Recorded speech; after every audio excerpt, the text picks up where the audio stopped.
इनकी आंख डैमेज हो गई है, इनकी आंख से इनको दिखाई नहीं दे रहा है। तो ये हमारे फ्यूचर हैं हिंदुस्तान के। ऐसे हजारों युवाओं पर पैलेट गन चलाई गई है, लाठी चलाई गई है, मारा गया है, पीटा गया है। और ये क्या कर रहे हैं? पीसफुल प्रोटेस्ट कर रहे हैं। क्यों कर रहे हैं? इनका पेपर लीक हुआ है। इन्होंने पुलिस का एग्जाम किया, मेहनत की, सालों मेहनत की, और फिर एक दिन इनको बताया गया कि भैया पेपर लीक हो गया है, आपके पास 60-70 लाख रुपए नहीं है, जिसके पास है वो पेपर खरीद के चला गया, आप जानो, आपका काम जाने। और ये लाखों लोगों के साथ हुआ है।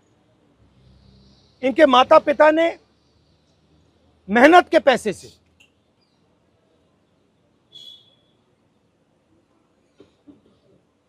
इनको अपॉर्चुनिटी दी। तो सरकार को झूठ बोलना बंद करना पड़ेगा। सरकार ने हमारे फ्यूचर पर आक्रमण किया है, और फ्यूचर क्या कह रहा है? फ्यूचर सिर्फ 3 चीजें कह रहा है। पहली बात,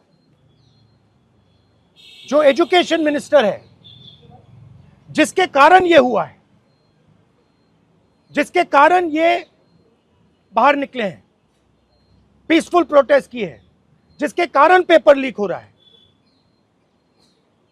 उसको सैक किया जाए।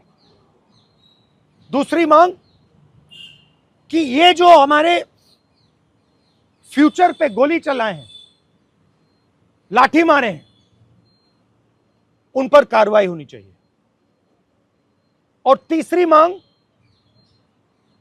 कि नरेंद्र मोदी जी, जो पूरे सिस्टम के ऑपरेटर हैं, वो ऐसे जैसे हजारों युवाओं से माफी मांगे। इनका फिजिकल डैमेज हुआ है। मैं आपसे कह नहीं सकता हूं कि इनकी आंख बचेगी नहीं बचेगी। इनकी कोई गलती नहीं है। तो ये 3 मांगे हैं। हमारे स्टूडेंट्स को मारना बंद कीजिए, धमकाना बंद कीजिए, और ये मांगे पूरी कीजिए।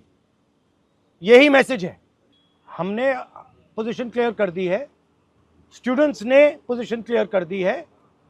जो उनकी मांग है उसे हम रिपीट कर रहे हैं। Dharmendra Pradhan is a criminal education minister. He has to be removed. He is a symbol of the collapse of our education system. He has to go.